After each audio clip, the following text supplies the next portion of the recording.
Hi, welcome to my campaign. My name is Susan Buchser-Lochocki, and I am running for President of the United States as a write-in candidate and as an independent in a few states. And I'm here to talk about the migrant issue. Now, in a previous video, I released suggestions on using other terms and how the spin doctors of the media and the two big political parties are trying to spin the words around and confuse us all. So, what I would like to report on is actually my experience when I went to the border. And when I post this on Facebook and stuff, I will be including some of the photos of where I was and possibly some other videos as well. So it'll be a big post on all my Facebook pages so that people can find them. And then I hope to get Twitter up and running this week again. It's my fault. I forgot my password, and then it's, a fiasco to get back in. So anyway, I will be back on Twitter, I hope soon too, and then I'll be posting that. But and maybe somehow I'll make a video of the pictures. I don't know how I'm going to do that. Maybe there's a way to make a video of the pictures here online, sort of like I did with the Women's Day. Maybe I just video my other mobile phone, and then you can see them here on YouTube too if you really want. So anyway, yeah, I had a big adventure, and I think I don't know if the Border Patrol people are understanding their directive enough, or are we really just acting like Mexico is another state of the Union? And this is where the problem is, So first off, the term American, to use that as a question, are you an American? Which is one of the times when I was coming across, I think it was up in Canada area, they asked that. And yes, I am American, but so are Canadians. They're also American. And so are Mexicans, and so are Guatemalans, and so are Peruvians and Brazilians and Venezuelans. We're all Americans because we live in the Americas. So there's North America, there's Central America, and there's South America.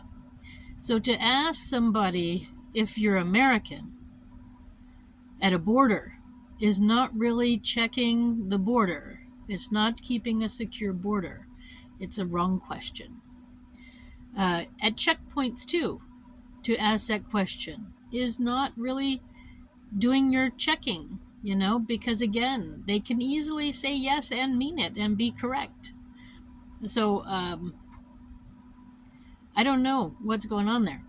Then another time I was asked if I was a citizen. A citizen. Well, of course I'm a citizen. Aren't we all citizens of some place? So, some of these questions being asked are kind of crazy. And my plan for the border is to treat the ground border just like the airplane border. When you come in to an international airport, they have 3 lines, people. Well, actually, they have 2 lines. They have American citizens and green card holders, and then they have everybody else. But I would make like 3 lines at the ground borders. So American citizens have 1 lane, and green card holders, people who have proper paperwork, are or planning to stay a long time or become green card holders or whatever, they have 1 lane, and then there's a lane for everyone else. So the vacationers, or maybe people who don't have the documents that they need, whatever.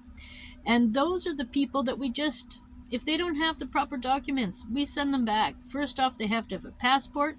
And then secondly, if they don't have a visa already, then they need to get out of their vehicle. Well, They, anyways, need to get out of their vehicle, go over, fill out a form saying where they've been, where they're going to in the United States, so contact people and stuff. And then they need to get fingerprinted and photographed, just like we do when we go through, the airports. So having two different styles of border control is really not working. But I would recommend too that we start charging for people coming in, and especially for the cars that come in who will be using our roads. So we can also even give them like a sticker, and then we know when they came in, and if that sticker is somehow removed or something, there could be penalties for that, whatever. But yeah, I think it's a good idea, and you know, for each person we can charge something like $25, or we can make it more expensive. And for cars, it could be like $50, and then for larger vehicles it could be 100 or something. But I don't think they're doing that currently, and this is crazy. So when I was checking out the border, I tried to enter Canada and I tried to enter Mexico, and I didn't have a visa, I didn't have anything. I had my passports, but they wouldn't let me in, and they sent me right back. So if we are letting people in without passports, first off, that's wrong, and we need to send them back. And now, from some of the videos I've seen online, we're picking these illegal people up who don't have passports, and we're sending them around the country. I just, whose plan is this? I'm confused. So why do we have such tight airport borders, but we have nothing on the ground? Why do we have this two system of borders? I mean, I know it's an election year, and because of the fraud that's been discovered in the system, and the fake names and whatnot that's on the voter lists in probably every state. I mean, I know it's here in West Virginia, and I know my name was misspelled in New York for a long time. So with all of that knowledge, it's clear that things have been manipulated for a long time. And is that what these people are for? Are they needed to be bodies to go and vote? So I don't know. Is nobody? Where's Homeland Security? I mean, we've got NSA, CIA, FBI, Homeland Security. We got National Guard, Coast Guard. I mean, why do we have these things if they're not doing their jobs? I'm confused. Then we have Army, Air Force, and Navy. I mean,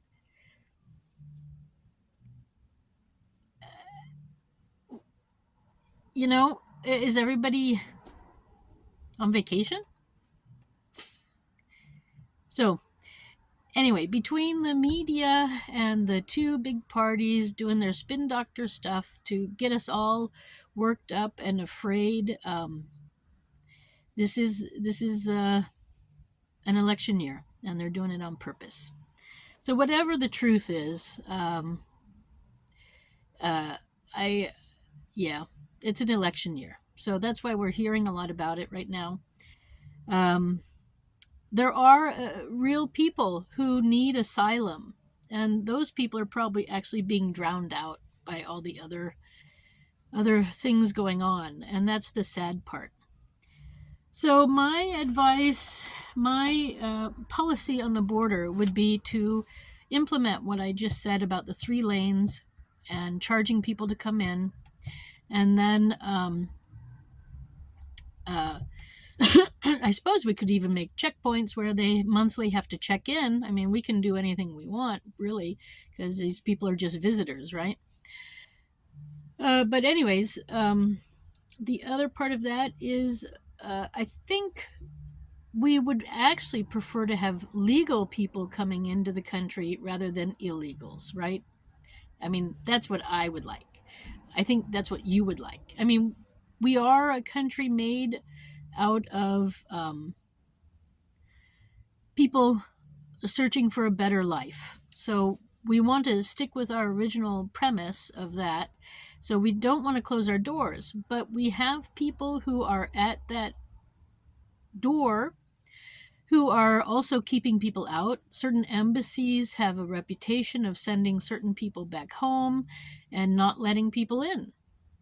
But I think, we need to increase the amount of legal people we allow into the country. We need to make that process a little easier, and we need to accept people. So I know this also from experience because I had a friend that I met who I was trying to help get in from Egypt, and we had some difficulties and stumbling blocks, and eventually I said, you know what, let's see what happens. Let me try to be president, and then let's see if we can get you in.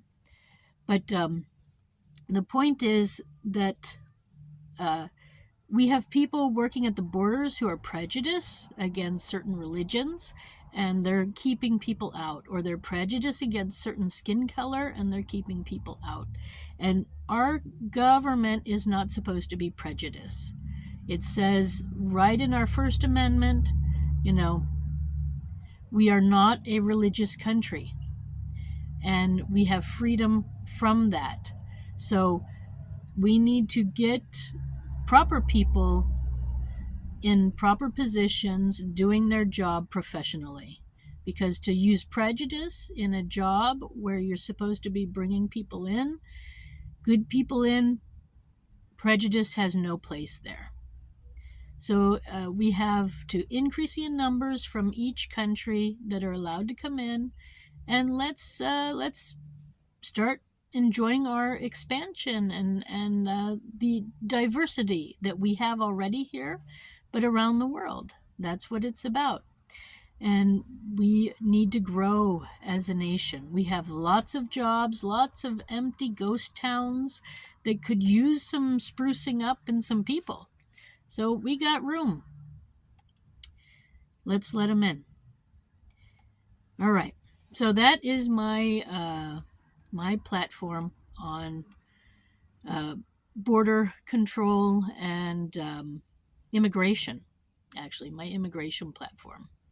I like diversity, and I like culture.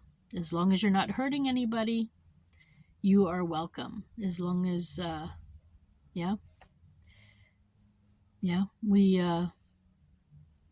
we all have a right to be here, ultimately.